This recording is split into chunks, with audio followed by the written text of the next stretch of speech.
আসসালামু আলাইকুম ওয়া রাহমাতুল্লাহি ওয়া বারাকাতুহু। সম্মানিত দেশবাসী, আমি cancer specialist doctor S M Sarwar.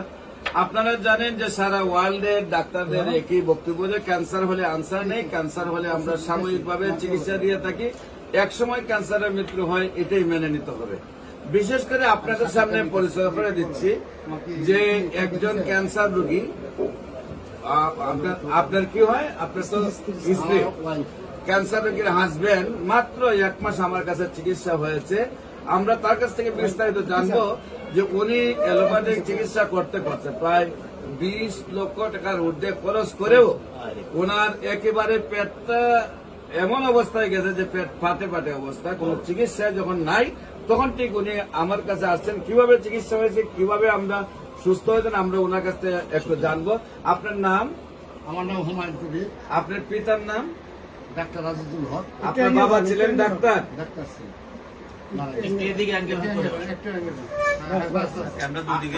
আপনার পিতা ছিল ডাক্তার, ডাক্তার নাম কি? ডাক্তার আজিজুল হক। ডাক্তার আজিজুল হক। আপনার মায়ের নাম? আমার মায়ের নাম হলো শামসুন নাহার। শামসুন নাহার। যিনি অসুস্থ রোগী আপনার চিকিৎসা করেছে, উনি আপনার কি হয়? আপনার ওয়াইফের নাম কি? শেফালি। আপনার? আমার নাম হুমায়ুন কবির। আমার ওয়াইফের নাম শেফালি। আপনি বিয়ে করছেন কোন জায়গায়? গাইবান্ধা। গাইবান্ধা কোন গ্রামে? তুলসীঘাট। তুলসীঘাট। সেখান থেকে বিয়ে করে নিয়ে আসছেন, তারপরে হলে সারা জীবন ঘর সংসার করার পরে এখন সে ক্যান্সারে আক্রান্ত নাকি? আচ্ছা, আপনি ক্যান্সারে আক্রান্ত হওয়ার আগে ডাক্তারের কাছে কেন গিয়েছিলেন? মানে রিপোর্ট হওয়ার আগে আপনি পুরো হিস্ট্রিটা একটু বলেন। পুরো হিস্ট্রিটা বলবো। মনে করেন কিছু খাইতে পারে না, পেট ব্যথা ব্যথা করে, পেট ফোলা, এরকম ভাবে 21 সালের মার্চ মাসে প্রথম ক্যান্সার করলে ওভারি ক্যান্সার, এটা লাস্ট স্টেজে ধরা পড়ে। ওভারি ক্যান্সার লাস্ট স্টেজে ধরা পড়ে রিপোর্ট করার আগে? রিপোর্ট করার পরে? আপনি রিপোর্ট করার আগে ডাক্তারের কাছে কেন গেছেন? খাবারের মানে রুচি হয় না, এটার জন্য করছি, বিভিন্ন পরীক্ষা এরপর টেস্ট করছেন। টেস্ট করার পরে ধরা পড়ছে কত সালে? 21 সালে। 21 সালে ধরা পড়ছে ওনার ক্যান্সার। 3.5 বছর ভালো ছিল, এরপরে আবার এই যে ব্যাক করছে। আবার ব্যাক করছে। আপনি এই পর্যন্ত কোথায় কোথায় মাসে ব্যাক করছে? আপনি কোথায় কোথায় চিকিৎসা করছেন? স্কোয়ারে করছি ডাক্তার সেলিম রাজাক দিয়ে। আচ্ছা, ওটা আরো বেশি দিন ভালো থাকার কথা ছিল, কিন্তু তাড়াতাড়ি ব্যাক করছে। 3.5 বছর, 7 বছর আগে ব্যাক করে। তো কি হয়েছে না হয়েছে পরে আর ওই ডাক্তারের কাছে যায় না। এইবার মনে করো পেটে পানি এলো, কি করি আমি মরে যাওয়া অবস্থা। পরে যাইয়া একটা কেমো দিলাম, তারপরে সন্ধান পেলাম। কোথায় গিয়ে দিচ্ছেন? লেবেডে। হ্যাঁ, তারপরে আমরা সন্ধান পেলাম, সন্ধান পাই, তারপরে আসলাম। আসিয়া মনে করেন যে 2টা কেমো দেওয়ার পরে রেজাল্ট বেশি একটা ভালো ইয়ে আসে নাই।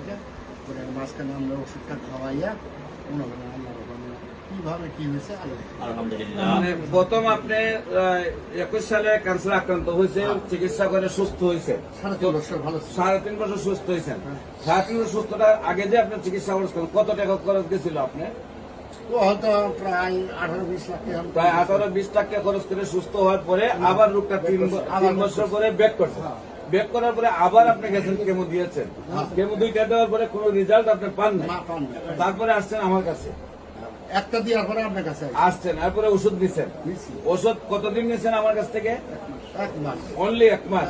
এখন রোগীর কি অবস্থা? এখন আল্লাহর রহমতে খুব আরামে আছে। এখন রোগী এখন কি পেটের পানি টানি আছে? না, হইলে সব এখন আল্লাহর রহমতে সম্পূর্ণ সুস্থ আছে। আমরা তো মনে করছিলাম মরে যাবে, আশা ভরসা ছিল। আপনারা আশা ছেড়ে দিচ্ছেন যে মারা যাবে, কিন্তু এখন আল্লাহর রহমতে সম্পূর্ণ সুস্থ।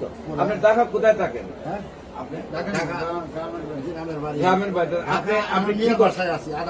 আদাবরে। আপনি কি করতেন আগে? আমি বিআরটিসিতে চাকরি করতাম। আপনি বিআরটিসিতে চাকরি করতেন? আচ্ছা, এখন আল্লাহ রসুলের সম্বন্ধে আপনি আশাবাদী যে আপনার মোটামুটি যেখানে 1 মাস আগে চিন্তা করেন যে আমার ওয়াইফ মারা যাবে, এখন আপনি বলেন কোন রোগ নাই? না, এখন রোগ নাই মানে কি পেটের মধ্যে ব্যথা করে হয়তো আরো কি আছে না আছে, আপনার কোর্সটা আমরা কমপ্লিট। সম্মানিত দেশবাসী, যেখানে আমি বলেছিলাম 4 মাস চিকিৎসা করলে সম্পূর্ণ সুস্থ হবে, উনি দাবিদার যে 1 মাসে আল্লাহ রহমতে সুন্দরভাবে সুস্থ আছে, আরামে আছে। তারপরে কিছু কিছু পেটে ব্যথা আছে, আজকে আবার আমরা ওষুধ দিয়েছি। দেশবাসীর কাছে দোয়া চাই, আল্লাহ যেন আপনাদের দোয়ায় ওনার স্ত্রীকে সম্পূর্ণরূপে ক্যান্সার মুক্ত করে। বিশেষ করে আমি রোগী দেখি শনি রবি সকাল 10টা থেকে বিকাল 5টা পর্যন্ত আপনার বাইতুল মোকাররমের উত্তর গেট, বাইতুল ভিউ লিফটের 11তে, যেখানে আপনারা কিছুক্ষণ আগে আমরা আরেকটা ভিডিও করছি যে 1 মাসে রোগীটা সুস্থ হয়েছে, যিনি হলেন বর্তমানে হাইকোর্টের যে আইনজীবী পরিষদের সম্মানিত সাধারণ সম্পাদক, ওনার আত্মীয় এলাকার চেয়ারম্যান সহ ওনারা আসছেন। ঠিক সেম ভাবে উনিও 1 মাসে সুস্থতা হয়েছে। সেইখানে আমরা আপনাদেরকে আমন্ত্রণ জানাবো যে কোনো সময় আমাদের অফিস ভিজিট করার জন্য। শনি রবির সময় আমি সকাল 10টা থেকে বিকাল 5টা মতো রোগী দেখি, এবং বাইতুল ভিউ লিফটের 11 পল্টন, এবং হবিগঞ্জে রোগী দেখি মঙ্গল বুধ বৃহস্পতি হবিগঞ্জ শ্মশানঘাট। আপনাদের সবাইকে আমার অফিস ভিজিট করার আমন্ত্রণ জানিয়ে শেষ করছি। সবাইকে ধন্যবাদ। আসসালামু আলাইকুম রহমতুল্লাহ। আমি সারা